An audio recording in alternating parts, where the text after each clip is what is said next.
Okay, recording's now in progress. Okay, so welcome everyone. Hare Krishna. We have 500 devotees with us this evening. Thank you for joining us. Hare Krishna.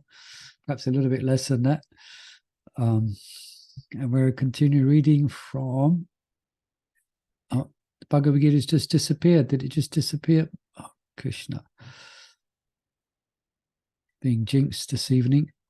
Hare Krishna, Hare Krishna, Krishna Krishna, Hare Hare.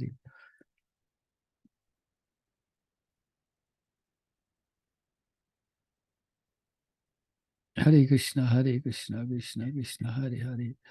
Hare Ram, Ram, Ram. One thing is, when you have classes personally, then you don't have to deal with all this stuff. In that sense, it has its advantages, you know.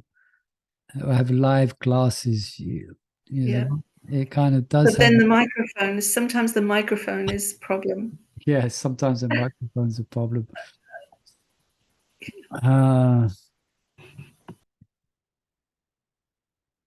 Yes, in India, they're simple. They just, in a village, someone sits down, opens a book, and they read. Yeah, and they start reading from a book. That's wish.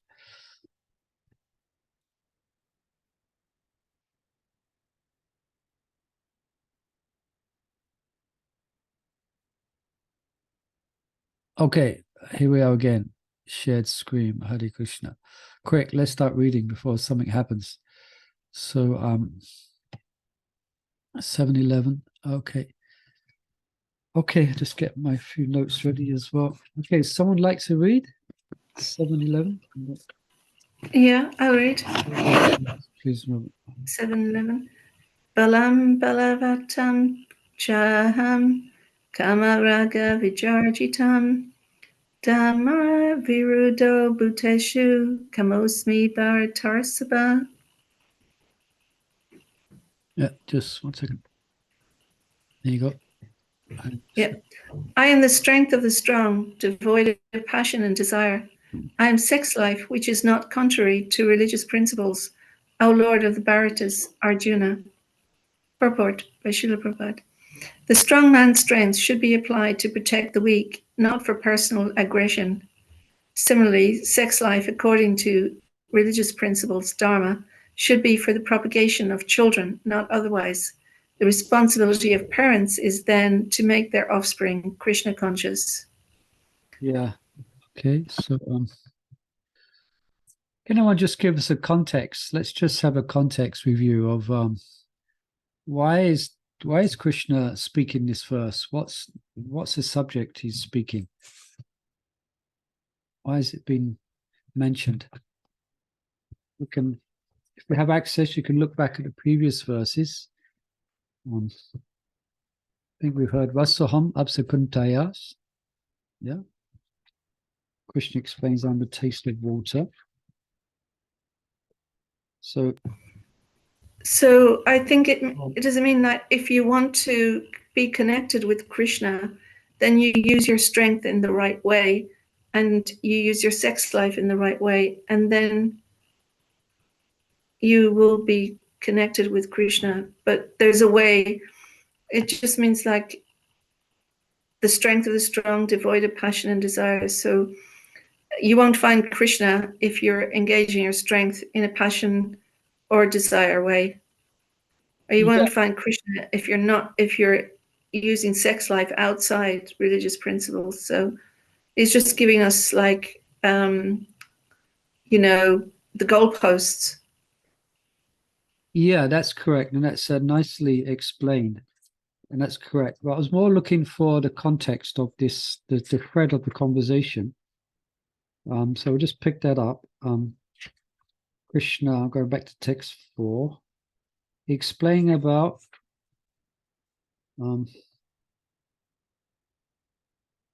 remember the chapters about the phenomenal and the numinous. Everything is coming from Krishna. Yeah, so then he explained Bhumi Apo Nalo Vayo Kama Manava Evacha, earth, water, fire, ether. Then Aparayamidastvanyam speaks about that which moves, Bhumi Apo Nalo Vayo, which is the soul. The jivas are exploiting the resources of this material energy. And then he explains that of all created beings, whatever they are, whether they're in whatever nature, everything, he is the origin and dissolution. Yeah, Krishna's making a statement that he is the origin of everything, and he is also the destruction of everything.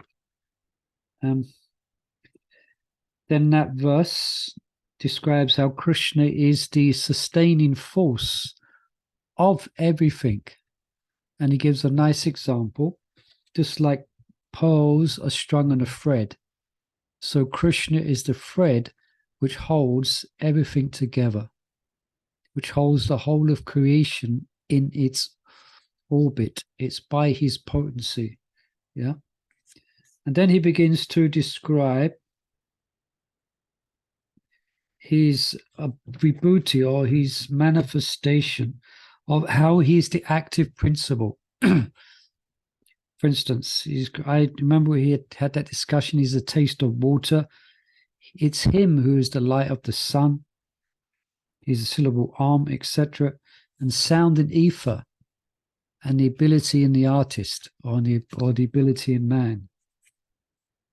He's the original fragrance of the earth. Punyo Gando Padivyam Cha. He is the original fragrance. He is the heat in fire. Tejas Jasmurvi Vibhava Shur. And Jivanam Sarvabhuteshu. He is the life of all that lives. Then he's the original seed of all existence. We had some nice discussion on that last week. And he's intelligence of the intelligent and the prowess of all powerful men. So that's the context. And now we come to text 11. So Mahaprabhu gave a nice summary of this text here. If there's any questions or comments, please feel free to ask or to give if you like. Yeah. This is nicely explained as well. A little bit more further on this. This is explained by Shita Swami. Okay. I'll just give one or two from the Acharyas.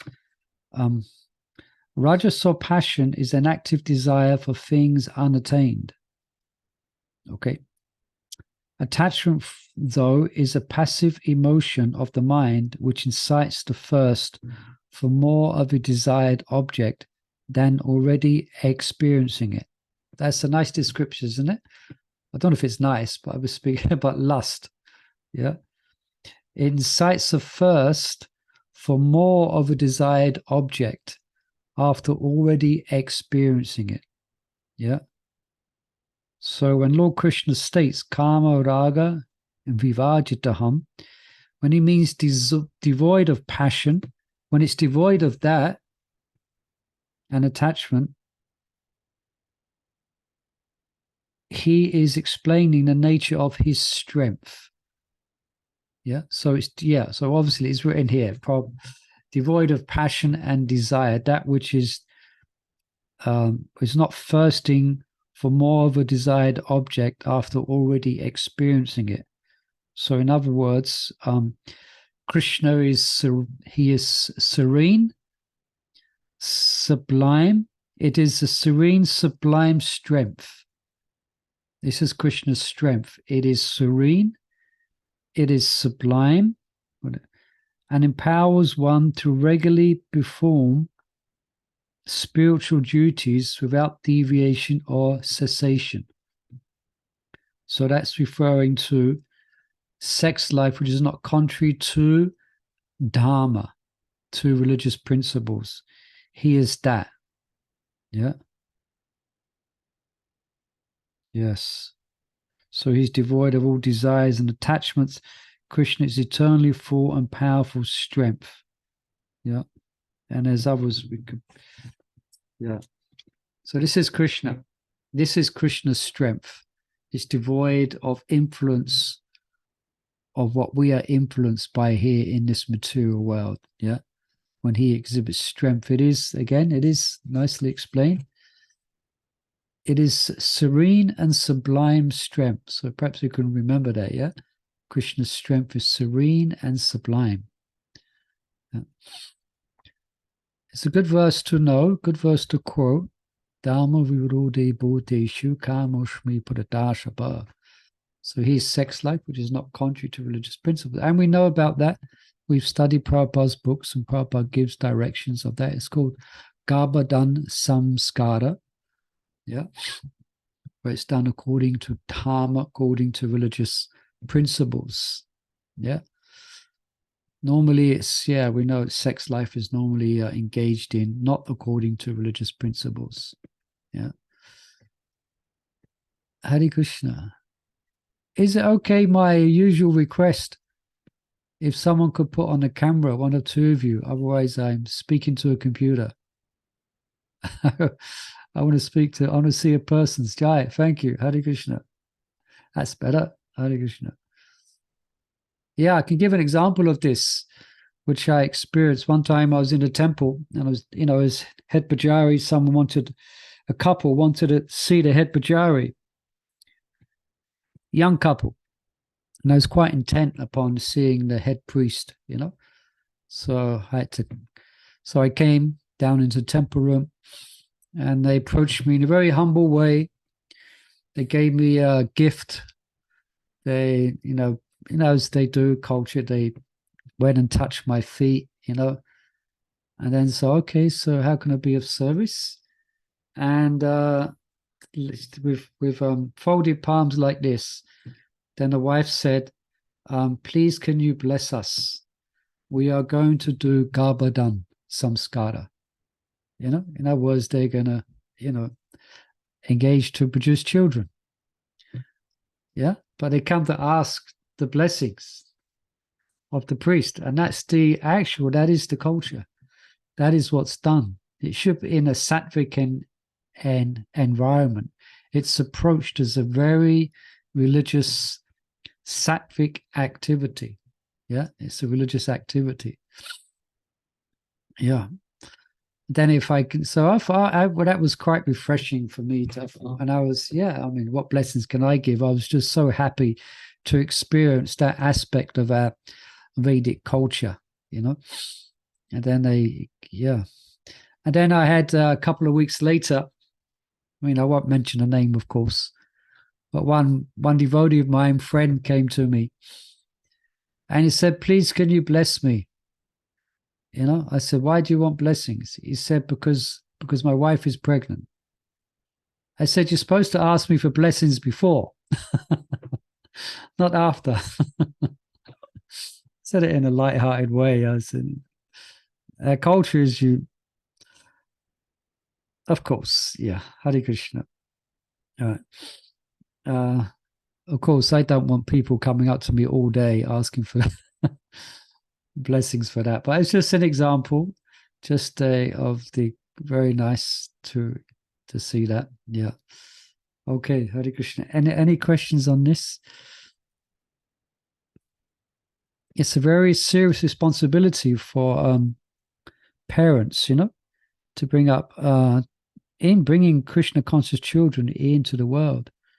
Actually, it's these devotees, it's these children who are going to go forward in spreading Krishna consciousness. So it's very responsible and very important service to bring Krishna conscious children into the world. And there's ways to do it, and that's explained in our sastras. That's explained. Yeah. Okay, Hare Krishna. Any questions or comments on that? Or you could go into text 12. Let me just have a little. I took some more notes on this. There's a couple of things I noticed which I thought I would like to share. The sexual desire for procreation, which is not contrary to virtue and righteousness, and does not conflict with the injunctions of the scriptures.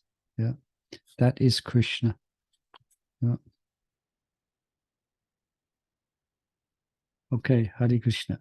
Let's go to text 12. And someone like to read text 12. Interesting. Oh, the numbers at the bottom. Okay.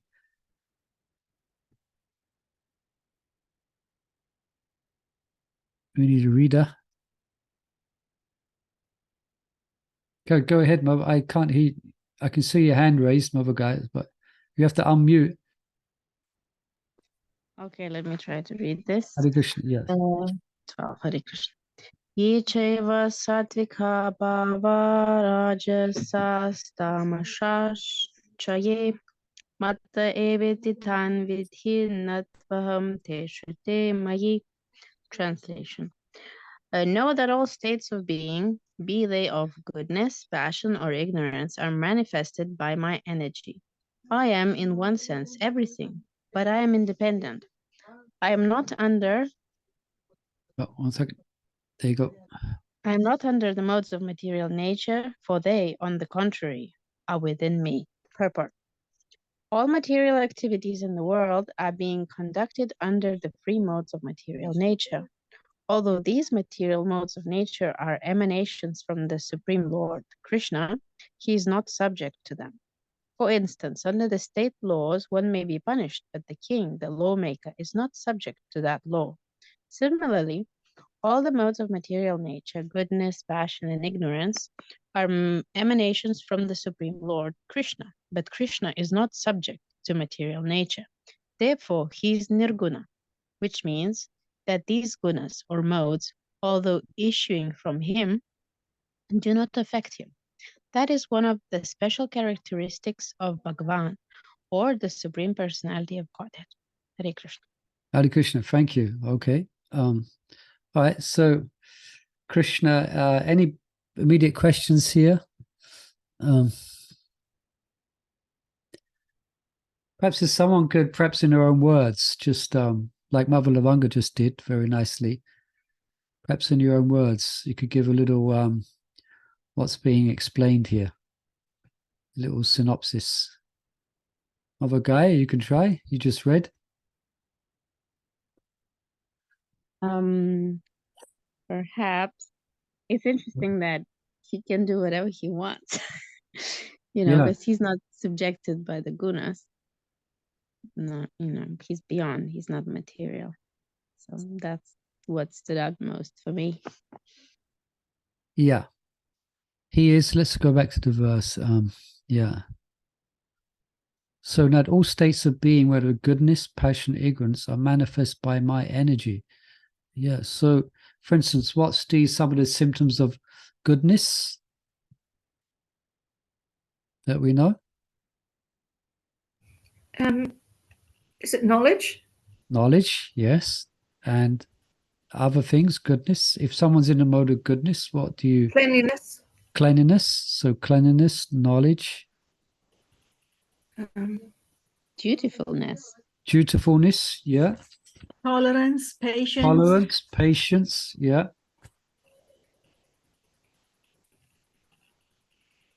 Non-enviousness. Non-enviousness. Sense control. Following scripture. That's the mode of goodness. So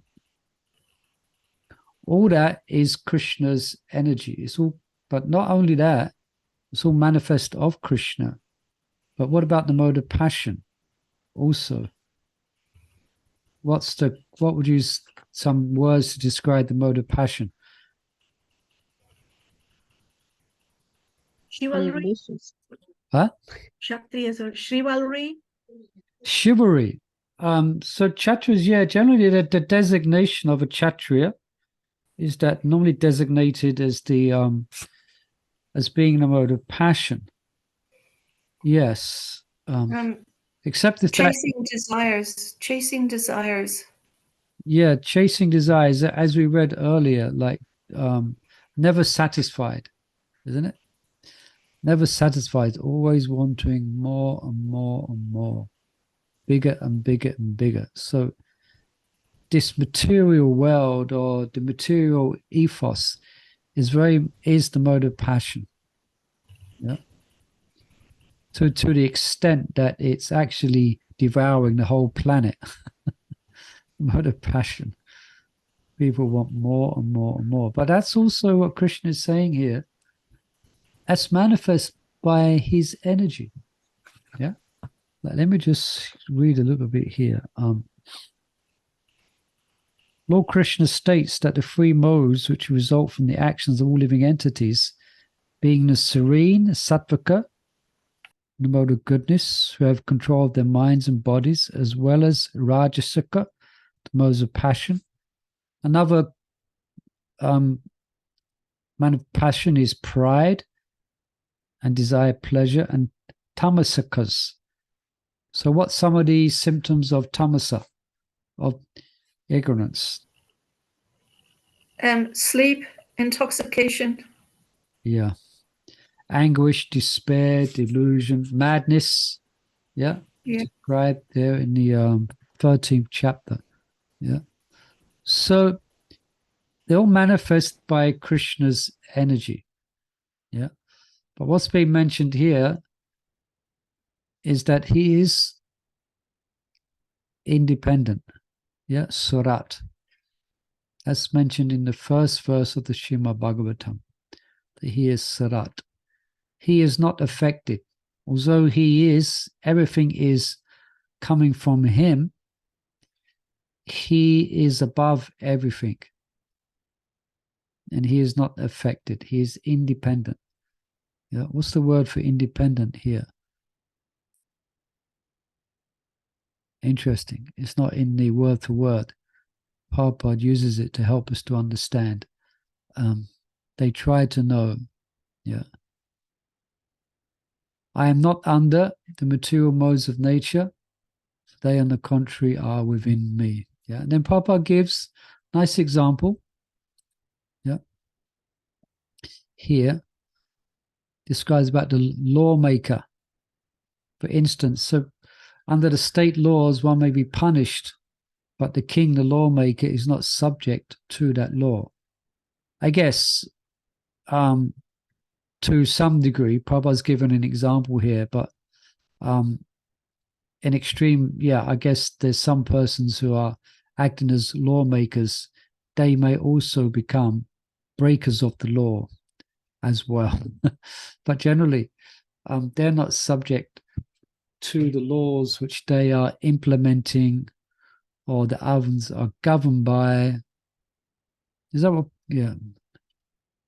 For instance, under the state laws, one may be punished, but the king, okay, the lawmaker is not subject to that law. Right? So the king, yeah, he's not subject to the same laws as the ordinary person. The ordinary person.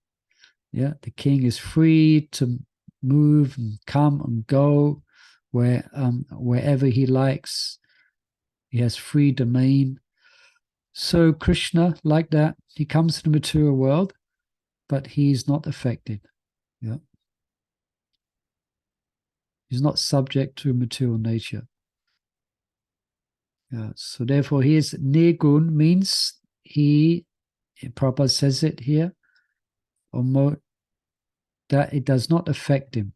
The nirguna, guna means modes, and nir means not, no. Yeah. So just try and picture in your mind's eye such a person. Yeah. That is Krishna. Yeah. That's why the explanation of Krishna, he's always pictured as being very serene, isn't it? Very blissful, serene and beautiful, blissful in all situations. Is there any time where Krishna was in a great deal of stress or anxiety? Okay, apart from his pastimes with the gopis, let's put that aside. That's another whole subject. He was often distressed when he couldn't meet Radharani. Yeah, well, let's put that aside for now. But we don't see it anywhere where Krishna, for instance, if he's faced with the troops of Kaliyavana, he's always completely equipoised. Even in the battle of Kurukshetra, he was completely equipoised, completely serene, and completely aloof and transcendental, even though he was in the midst of a raging in battle. Yeah, that's Krishna. He's not affected by the gunas. Can we claim such a thing? Oh, we're very much affected. We're probably more affected by the modes than what we actually, more than what we, how can I say, we're more affected than what we think we are. Yeah. Okay, Hare Krishna. Let's read text 13. There's any other comments on this? Right, so we've got the flow. So now, Krishna, this is like a summary verse. This was now after 12, after 11, 12 is like a summary. Yeah. Everything he's just said of goodness, passion, ignorance, actually it's all his energy. So in that sense, he is everything because it's all his energy. But still, he is not under the modes. It's situated within him. Okay, let's read 7:13. And this is okay. But someone could read 7:13. Just check the purple. Quite a lengthy purple to read. Perhaps we might stop during the purple. Any enthusiastic readers out there?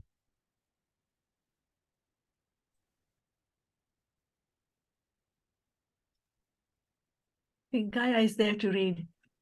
Always. No, that's a hand from the last time she just read. No, I just raised it again. Oh, yeah, go ahead. She's enthusiastic to read. Thank you. Hare Krishna. Okay. Hare Krishna. Tribhirgunamayair ebhi sarvam idam jagat mohitam nabhijanati mam ebhya param avyayam. Translation.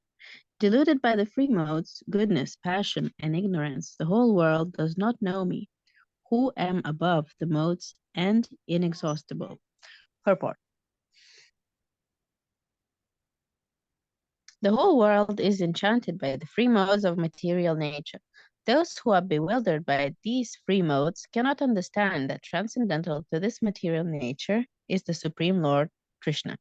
Every living entity under the influence of material nature has a particular type of body and a particular type of psychological and biological activities accordingly.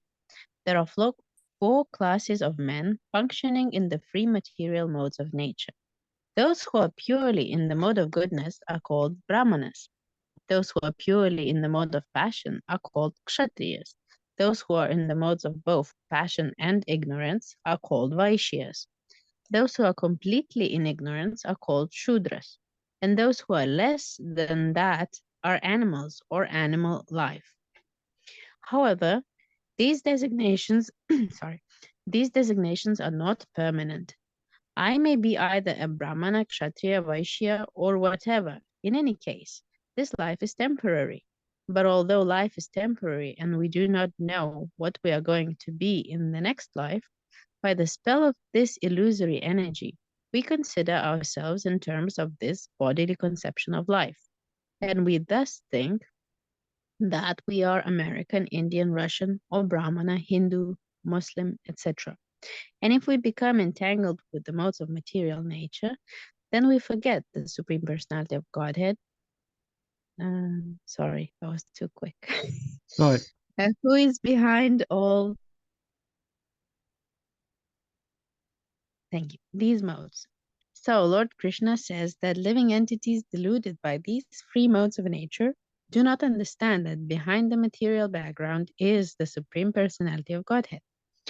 There are many different kinds of living entities, human beings, demigods, animals, etc. And each and every one of them is under the influence of material nature. And all of them have forgotten the transcendent personality of Godhead. Those who are in the modes of passion and ignorance, and even those who are in the mode of goodness, cannot go beyond their impersonal Brahman conception of the absolute truth. they are bewildered before the Supreme Lord in his personal feature, which possesses all beauty, opulence, knowledge, strength, fame, and renunciation. When even those who are in goodness cannot understand, what hope is there for those in passion and ignorance? Krishna consciousness is transcendental to all these free modes of material nature, and those who are truly established in Krishna consciousness are actually liberated. Hare Krishna. Okay, thank you. So let's just go back.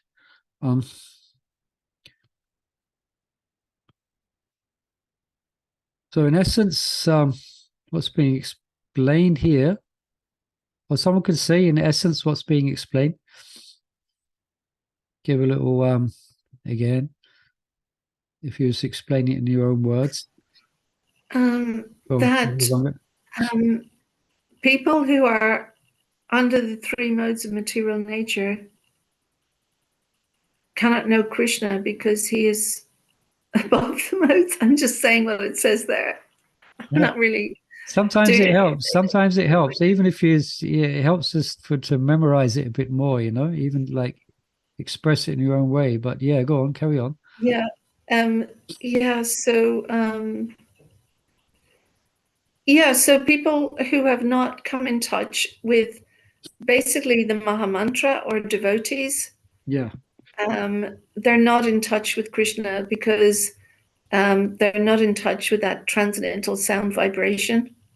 Yeah, Prabhupada speaks of that towards the end of the purple, isn't it? He highlights that. Yeah, that's correct. Anybody else? You're quite welcome to give some. So, but yeah, it's being explained that Krishna is everything. Yeah, everything is a manifestation of Krishna's energy. Even the details of the manifestations of the qualities of the three modes of material nature. Yeah, and it's described also back a few verses. Everything from nominal and numinous is all coming from Krishna. But if that's the case, why doesn't anybody know Krishna? Why can anybody understand him? And it's because of the influence of the modes of material nature.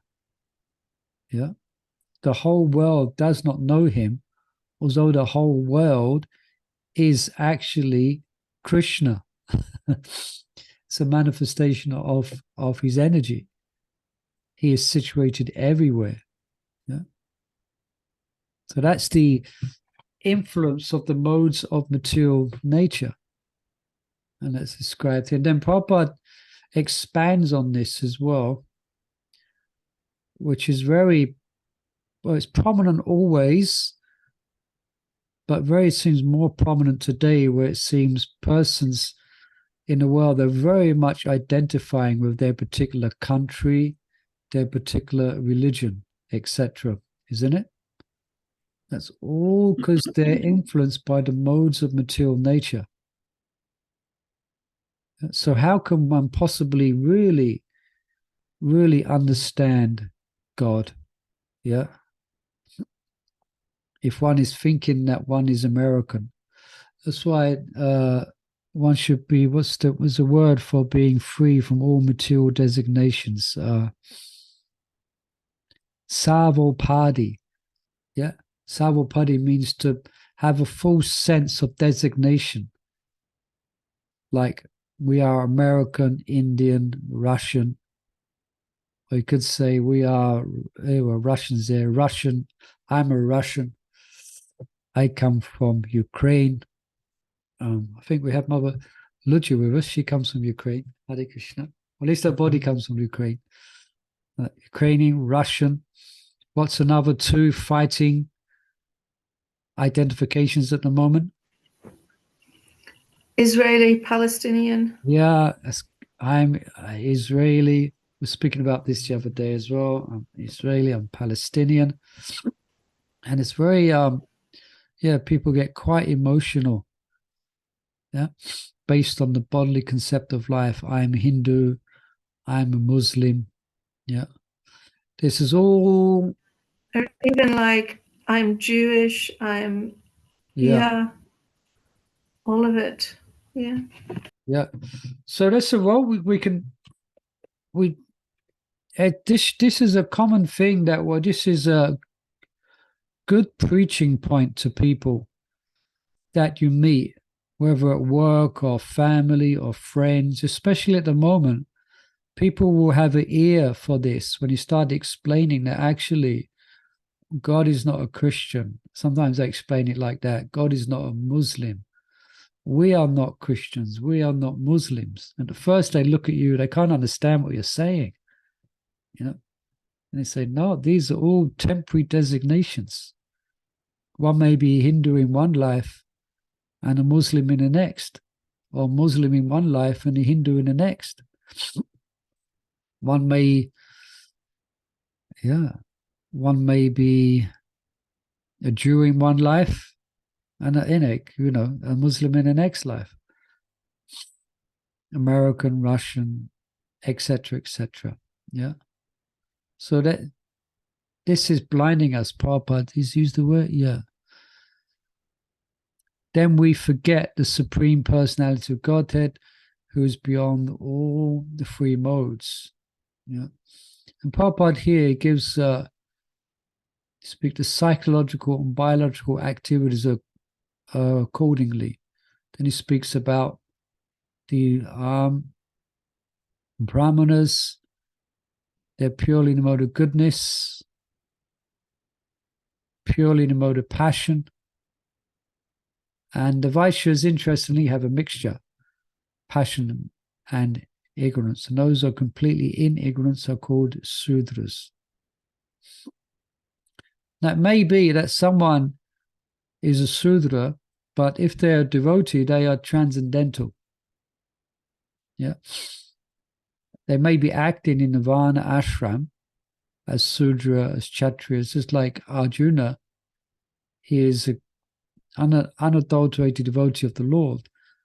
So, but he's acting as a Kshatriya. So from an objective point of view, that's the mode of passion, but he is not influenced by the mode, or he's using the mode of passion in Krishna's service. So to that extent he's doing that, it is transcendental. Yeah. All right. And okay. Anything else we'd like to bring out from here? Perhaps someone could share with us a little bit on this last paragraph here. What is it that's, I guess, someone could highlight something from here, this last paragraph? You can read it if you like. That's something we can highlight here.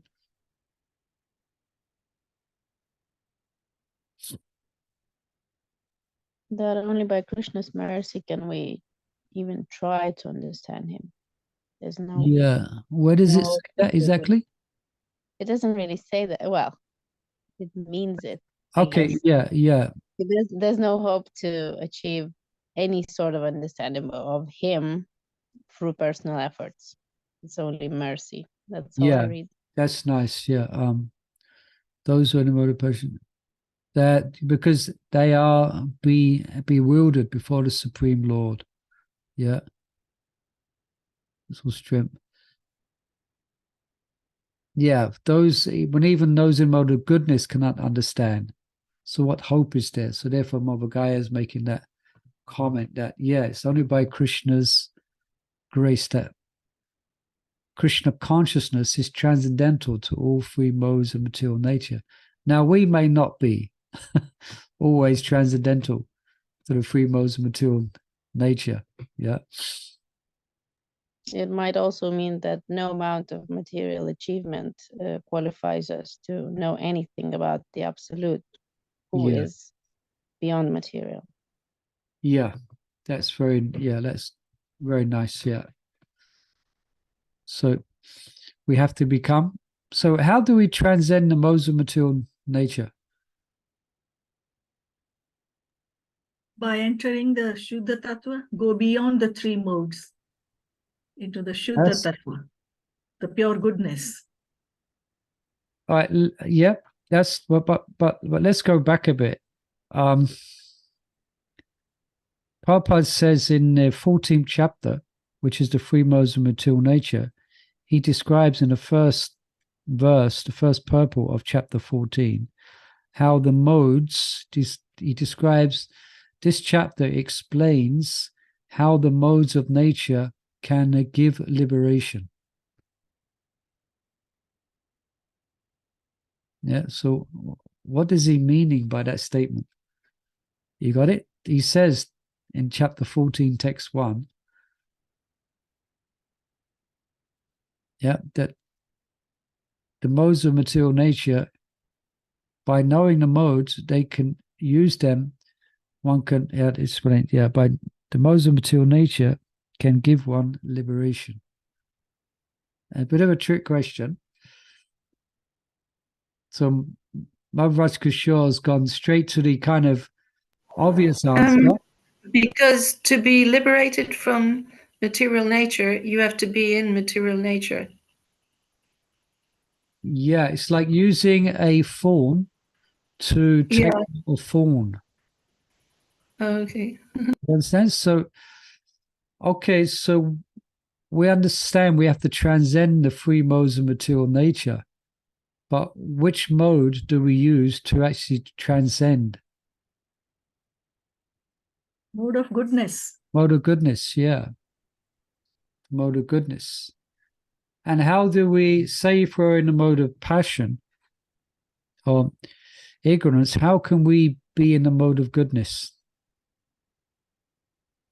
By utilizing the passion in the service of Krishna, like Hanuman did it for his anger.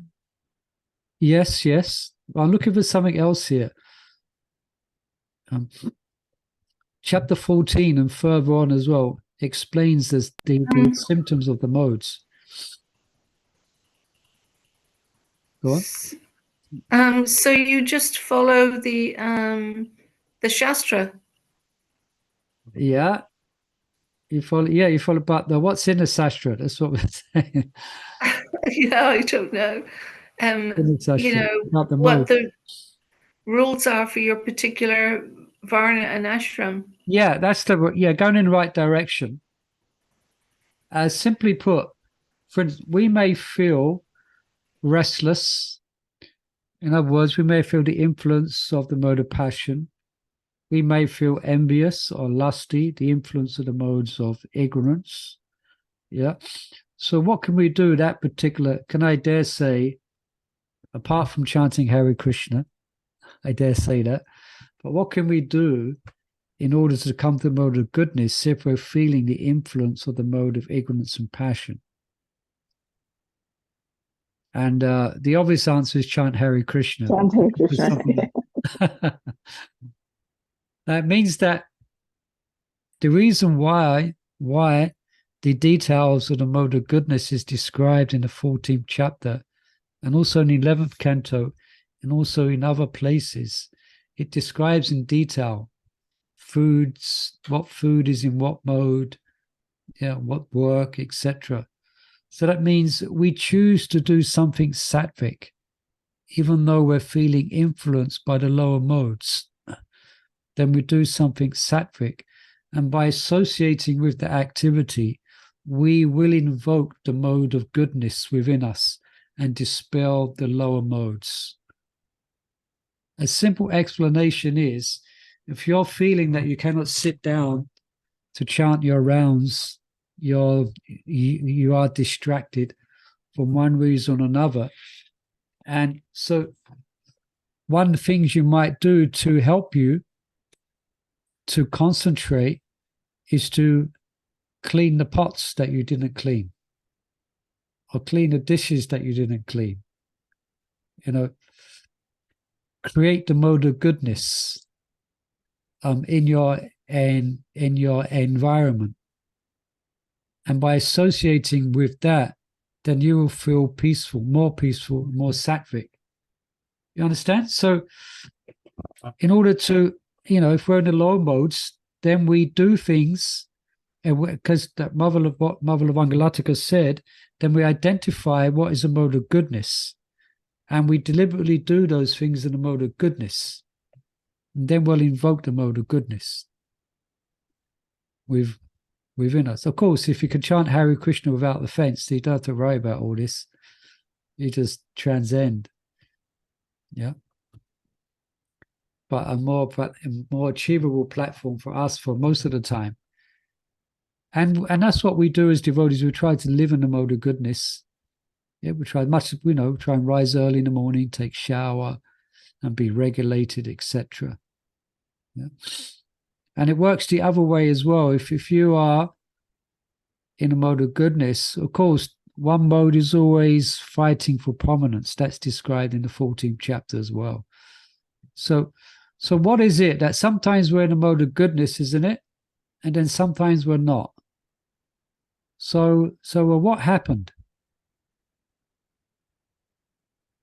Why did we lose the mode of goodness and become passionate and ignorance? We was feeling very peaceful, very kind of content. Now we're feeling very depressed. We're feeling can't be bothered. Can't be bothered to chant extra rounds. It's all hopeless. I'm never going to make advancement. What has happened? What has changed? Is it that we've lost connection with our goal? Yeah, well, basically, we've associated with the lower modes. So unbeknowingly, we then invoke a lower mode. You understand? So as we can invoke a higher mode, the mode of goodness, the same way, if we're in a mode of goodness, but according to our conditioned nature, which is quite deep, then we succumb to particular desires, or we act in a certain way, which is symptomatic of passion. That means passion will then, for instance, even by contemplating the objects of sense enjoyment or the senses, that contemplation itself, in of itself, creates a mode of passion in the mind. The mind becomes passionate, even by contemplation. And then we become attracted or become entangled in acting in a mode of passion. You see? So that's why we experience in different times throughout the day, we might feel different moods and different levels of inspiration or lethargy or passionate, for example, restless. Yeah. Because, we're influenced by the modes. But, as we advance in Krishna consciousness, then as we make progress, we can learn to be strongly situated in the mode of goodness. So otherwise we will not be able to understand or perceive Krishna. So 11th canto describes that we have to be strongly situated in the mode of goodness. We have to really work on everything we do being sattvic, being strongly situated in that mode. Of course, it's not so easy. Even walking down Oxford Street here in London, you can lose the mode of goodness in a second. The atmosphere is so intense. But the more Krishna conscious we are, then the less we're affected. Yeah, the less we are influenced by, and the less we are affected. But it takes work. We have to work on it. Of course, ultimately, we chant Hare Krishna. Yeah, ultimately, and that will help us to transcend. But if we're not able to chant without the fence, then we should very much be attentive to, the mode of goodness. Anyway, I'm going on a bit here. Any questions or comments upon that? And the next verse is a very major verse. So perhaps we might pause there. Let's have a look. 4 minutes left. All right. So without scrolling,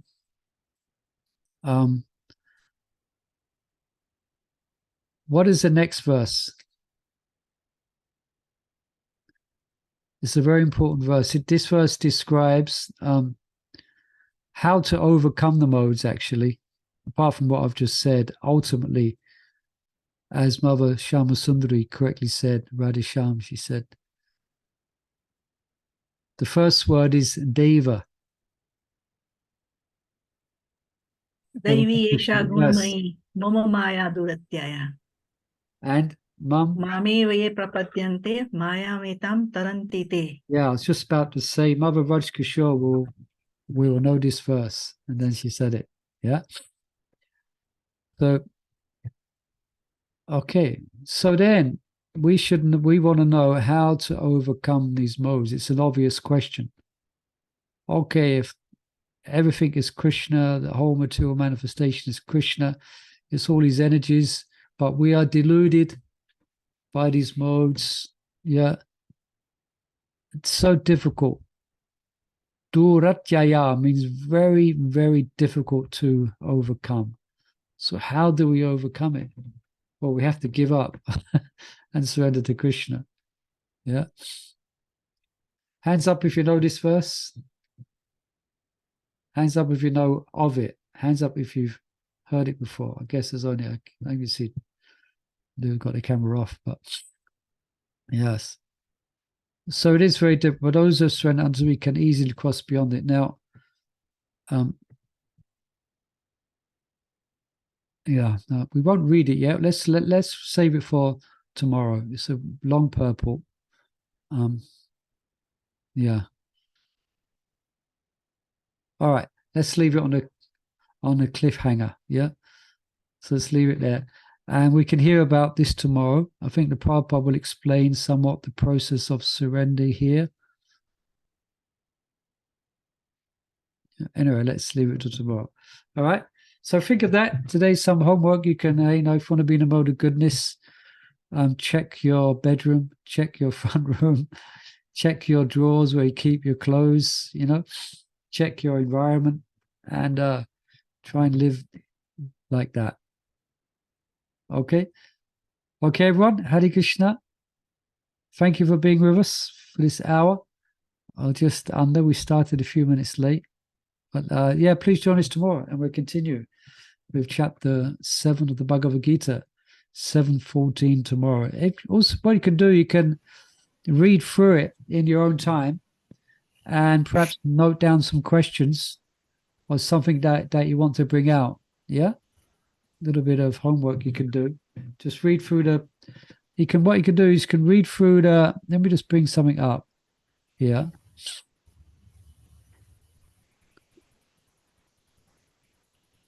What I want you to just take note of this. So read through the verse, and then just try and note down what stood out for you. What stands out? Also, was there anything which is confusing in Prabhupada's purport? All right, and did anything reading the purport? Did anything make you think different? And how might you change the way you live? All right, so 4 things. 7:14.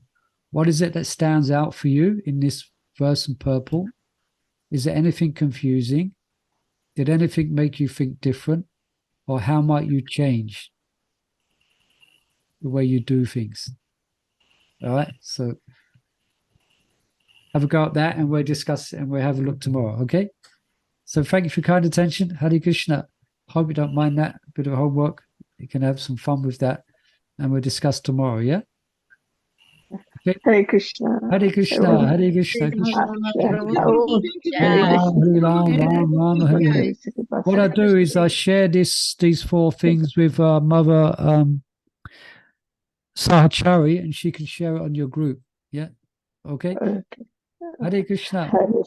I won't be able to join you tomorrow, Prabhu, because I have my service tomorrow, but No I'll problem. listen to it. That is a bona fide excuse. You have devotional service. Hari Bol. Hare Krishna. Hari Krishna. Hari Bol. Hari Bol.